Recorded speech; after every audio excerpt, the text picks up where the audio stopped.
ஒரு வழக்கு பதிவு செய்யப்பட்டு இந்த விக்னேஷை சென்னையிலிருந்து கைது செய்து திருச்சியில் போய் 2 நாள் வச்சு வருண்குமார் என்ற மனநோய் பாதிக்கப்பட்ட ஒரு ஐபிஎஸ் அதிகாரி, பைத்தியம் முத்திச்சு. தமிழ்நாட்டில் நிறைய பேருக்கு, நிறைய ஐபிஎஸ் அதிகாரிகளுக்கு பைத்தியம் முற்றி போய் விட்டது. சென்னை மாநகர ஆணையர் அருண் ஒரு முற்றிய பைத்தியம். அதை விட பெரிய பைத்தியம் யார் என்று கேட்டீர்கள், திருச்சியில் எஸ்பியாக இருந்து இப்போது டிஐஜியாக இருக்கக்கூடிய திரு வருண்குமார். அவர் இந்த விக்னேஷ் என்ற என்னுடைய அலுவலக ஊழியரை கைது செய்து போய் திருச்சி ஏஆர் கல்யாண மண்டபத்தில் வச்சு அவனையே நான் கைது பண்ணி உள்ளே போட்டுட்டேன். நீ எப்படி தொடர்ந்து சேனலில் நடத்திட்டு இருக்க?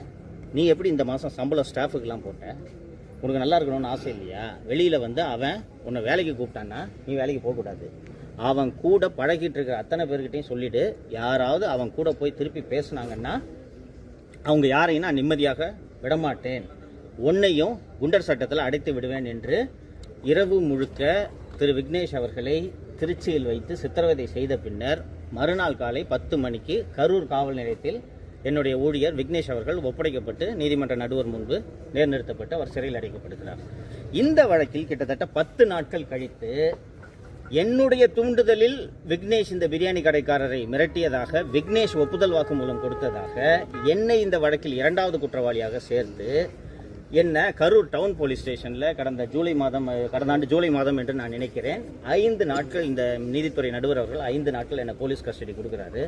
இந்த 5 நாட்களும் நான் திருச்சியில் அப்போது எஸ்பியாக இருந்த வருண்குமாரின் கட்டுப்பாட்டில் தான் இருக்கிறேன். அப்போது இந்த வருண்குமார் இதே வழக்கில் என்னை கைது செய்த போது நான் எழுதியதாக ஒரு ஒப்புதல் வாக்குமூலத்தை பதிவு செய்தார்.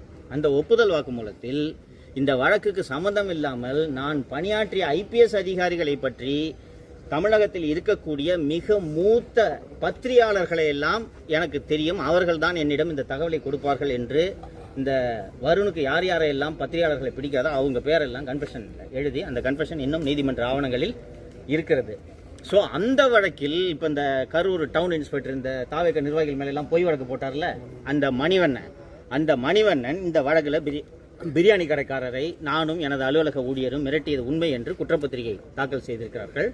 இந்த வழக்கு தொடர்பாக இன்று குற்றப்பத்திரிகை நகலை பெறுவதற்காக நான் நீதிமன்ற நடுவர் முன்பு ஆஜராகி குற்றப்பத்திரிகை நகலை பெற்றுக் கொண்டிருக்கிறேன். கொஸ்டின்ஸ் அடுத்த வாய்தா இருக்கு. வேற ஏதாவது கொஸ்டின்ஸ்? இந்த ஐபிஎஸ் எல்லாம் இப்படி நடக்கிறதுக்கு காரணம் என்ன நினைக்கிறீங்க? முதல்வர் பொம்மை முதல்வராக இருப்பதால் தான்.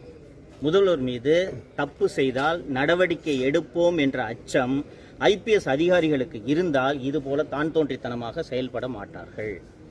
ஒரு எதிர்க்கட்சிகள் உள்ளிட்ட அத்தனை பேரும் தமிழ்நாட்டுக்கு ஒரு ரெகுலர் டிஜிபி போடல, பொறுப்பு டிஜிபியை போட்டு வச்சிருக்கீங்கன்னு சொல்லிட்டு